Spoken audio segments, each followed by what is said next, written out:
TikToker Ayesha case का खौफनाक सच, बाप ही मुद्दई और बाप ही कातिल। बेटी का जनाजा उठाने वाले कंधे ही उसके कत्ल के जिम्मेदार निकले। केपीके से इस्लामाबाद तक नकल मकानी भी टिकटॉकर आयशा को अपनों की नफरत से ना बचा सकी। हरिपुर में पहली नाकाम कोशिश के बाद टेक्सला में शूटर्स हायर करके बेटी को गोलियों से छलनी करवाने का खौफनाक मंसूबा और फिर खुद ही मुद्दई बनकर बेगुनाह लोगों पर इल्जाम लगाने का घिनौना ड्रामा।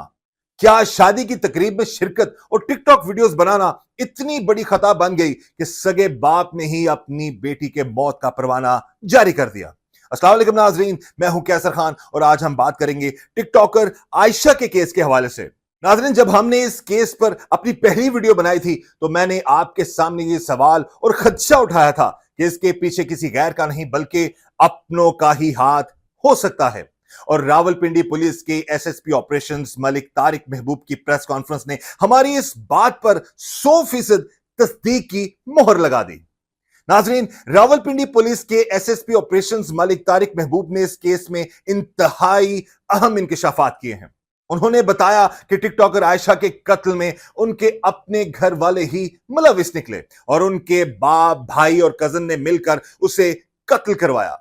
सितम ज़रीफी देखिए कि सगा बाप ही अपनी बेटी को कत्ल करवाने के बाद खुद ही पुलिस के पास जाकर मुद्दई मुकदमा भी बन गया ताकि कानून की आंखों में धूल झोंकी जा सके। पुलिस तफ्तीश के मुताबिक मकतूला के घर वाले उसकी सोशल मीडिया पर वीडियो बनाने को बिल्कुल पसंद नहीं करते थे। हालांकि टिकटॉकर आयशा गुज़श्ता 3 से 4 साल से सोशल मीडिया पर सरगर्म थी और उनके 13 लाख से ज्यादा फॉलोअर्स और करोड़ों लाइक्स थे।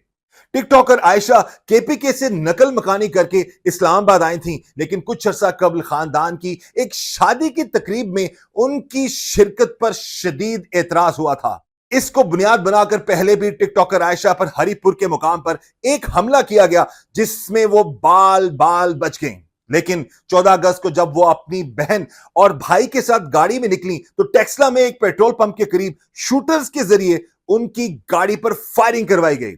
गर्दन पर गोलियां लगने से आयशा मौका पर ही दम तोड़ गई, जबकि उनका कत्ल करवाने के बाद घर वालों ने उनके 13 लाख फॉलोअर्स वाला असल टिकटॉक अकाउंट भी हमेशा के लिए गैर फाल और डिलीट कर दिया।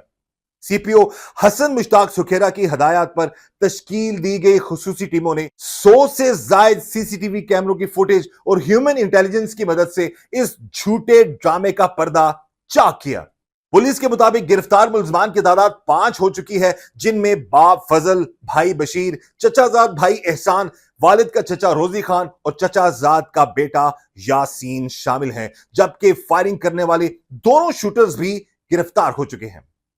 नाजरीन, इस वाक़े से जहां अपनों की दरिंदगी बेनकाब हुई है, वहीं हमारी बेटियों और बहनों के लिए यह पैगाम भी है कि सोशल मीडिया का इस्तेमाल करते वक्त इंतहाई एहतियात, संजीदगी और उसके सही और मस्बत इस्तेमाल का दामन हाथ से ना छोड़ें ताकि किसी का तासुब इस हद तक ना बढ़े।